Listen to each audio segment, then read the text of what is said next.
আসসালামু আলাইকুম। আমি ডাক্তার মোর্শেদ বলছি। আমি একজন কার্ডিওলজিস্ট নিউ ইয়র্ক সিটি থেকে বলছি। আজকে যে টপিকটা নিয়ে আলাপ করব সেটা হচ্ছে যে পেয়ারা। পেয়ারা ডায়াবেটিসের জন্য কতটুকু উপকারী সে ব্যাপারে আলাপ করব। আমাদের আমেরিকাতে তো পেয়ারা পাওয়া খুবই দুষ্কর অনেক সময় এবং দামেও অনেক সময় বেশি হয়ে থাকে। তবে আজকের টপিকটা হচ্ছে যে পেয়ারাটা আপনি যখন খাবেন এটাকে একদম র মিন্স একদম ঠাসা টাইপের এই ধরনের, মানে একদম গ্রিন কালারের এই ধরনের, নাকি অনেক সময় পাকা পেয়ারা খেলেও কোনো অসুবিধা নেই ডায়াবেটিসের জন্য, সেই ব্যাপারে আলাপ করবো। আপনি জানেন ডায়াবেটিস একটা মহামারীর মতো রূপ ধারণ করেছে। এটি শুধুমাত্র যে আমাদের সাউথ এশিয়ান লোকদের মধ্যে সবচেয়ে বেশি because of the metabolic disease হওয়ার কারণে কিংবা অন্যান্য আরো অনেক কারণে, আহ, কিন্তু এমনকি পাশ্চাত্য দেশেও আপনার এই ডায়াবেটিস কিন্তু অনেক বেশি। কিন্তু ডায়াবেটিসের মেইন পয়েন্টটা হচ্ছে যে আপনার যে এই যে গ্লুকোজকে কন্ট্রোল করা যায় না, সেটি হয়তো ইনসুলিনের অভাবে হোক কিংবা ইনসুলিনের রিসেপ্টর গুলা যে কাজ করছে না সেটির জন্য হোক, যেটি হোক, কিন্তু গ্লুকোজ যদি আপনার বেশি হয়ে থাকে তখন আপনার শরীরে বিভিন্ন ধরনের প্রবলেম সৃষ্টি করে থাকে। তো তখন আমরা বিভিন্ন ধরনের চেষ্টা করে থাকি এই ডায়াবেটিসকে কিভাবে কন্ট্রোল রাখা যায়। আপনারা জানেন ডায়াবেটিস কন্ট্রোল করার জন্য আমরা যেরকম এক্সারসাইজ বলেন, এই খাওয়া যাবে না, এই খাওয়া, এটা খেলে হয়তো ভালো হবে, এরকম অনেক ধরনের প্রটোকল আছে এবং সবাই মোটামুটি আহ, চেষ্টা করি যে যে যাতে ব্লাডে গ্লুকোজটা যাতে কন্ট্রোল থাকে সেই ব্যাপারে যাতে আমরা কিছু একটা করতে পারি।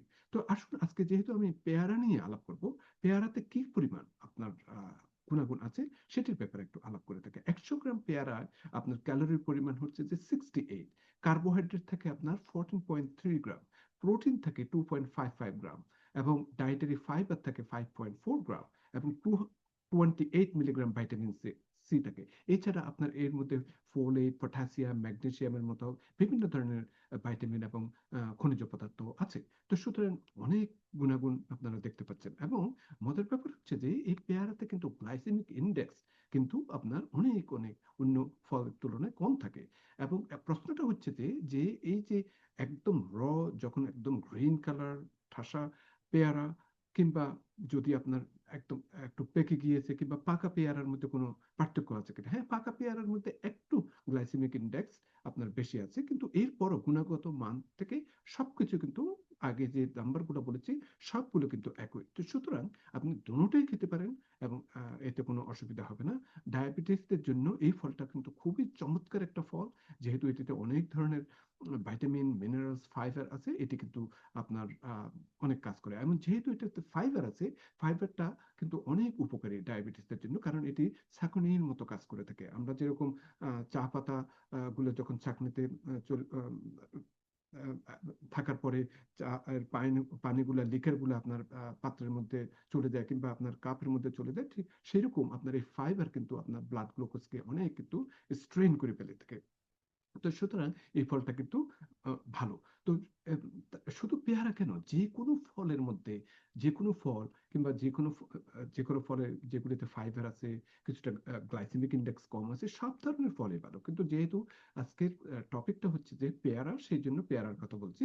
আবার অনেক সময় অনেকে কি করেন যে পেয়ারা যে পাতা আছে সেটি আপনার বয়েল করে সেই পানিটা খেয়ে থাকেন। এই ধরনের কোনো কিছু রিসার্চে দেখা যায়নি বা আমি এই ধরনের কোনো কিছু পাইনি। তবে পেয়ারা যে একটা যে ভালো ফল সেটি কিন্তু আপনার no no doubt about it. তো আমি লাস্টে আমি বলতে চাই যে যে আপনার যেহেতু পেয়ারাতে আপনার লো গ্লাইসেমিক ইন্ডেক্স আছে, এটি টাইপ 2 ডায়াবেটিস কিংবা প্রি ডায়াবেটিসের জন্য ভালো। যেহেতু এটিতে হাই ফাইবার আছে, সলুবল ফাইবার, এবং এটি কিন্তু আপনার ডাইজেশনের ব্যাপারে হেল্প করে থাকে। তারপর আপনার গ্লুকোজকে রেগুলেট করার ব্যাপারে সহায়তা করে থাকে। যেহেতু এটিতে অনেক ভাইটামিন রিচ আছে, অ্যান্টিঅক্সিডেন্ট আছে সেটি, এবং এটি কিন্তু আপনার অরেঞ্জের তুলনায় কিন্তু 4 গুণ বেশি। Can you imagine that? Orange হচ্ছে যে আমরা তো সবসময় জানি যে একটু যদি একটু সাওয়ার বা এই ধরনের সাইট্রাস ফুড গুলো ভাইটামিন সি সবচেয়ে বেশি থাকে, কিন্তু ইন্টারেস্টিংলি এই গুয়াভাতে কিন্তু আপনার অনেক বেশি কিন্তু আপনার ভাইটামিন সি আছে তো সুতরাং এটি কিন্তু আমাদের বিটা সেল, প্যানক্রিয়াসের মধ্যে যে বিটা সেল আছে যেটি আমাদের ইনসুলিন প্রোডাকশন করে থাকে, সেটি কিন্তু আপনার অনেক এটি কিন্তু আপনার প্রটেক্ট করে থাকে।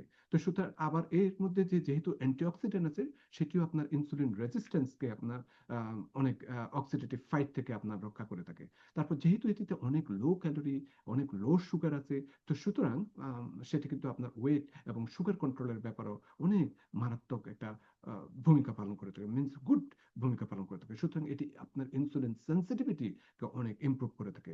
তো সুতরাং গোয়াবা খাওয়ার জন্য টিপ হচ্ছে যে আপনি স্কিন সহ খাবেন, যাতে এটি মোর ফাইবার থাকে। 2016-এ একটা আপনার আর্টিকেল পাবমেডে আমি দেখলাম যে গোয়াবা যদি আপনি স্কিন ছাড়া যদি খেয়ে থাকেন, ওনারা সেটাই রিসার্চ করেছেন, বলেছেন যে ব্লাড গ্লুকোজ অনেক কন্ট্রোল হয়ে থাকে। কিন্তু আমার কথা হচ্ছে যে আপনি চামড়া সহ খাবেন, গোয়াবার যে চামড়া আছে, কারণ এটির মধ্যে অনেক ফাইবার থাকে এবং এই ফাইবারটা কিন্তু আপনার এগেইন আমি যে বলেছি যে এটি ফিল্টারের মতো কাজ করে।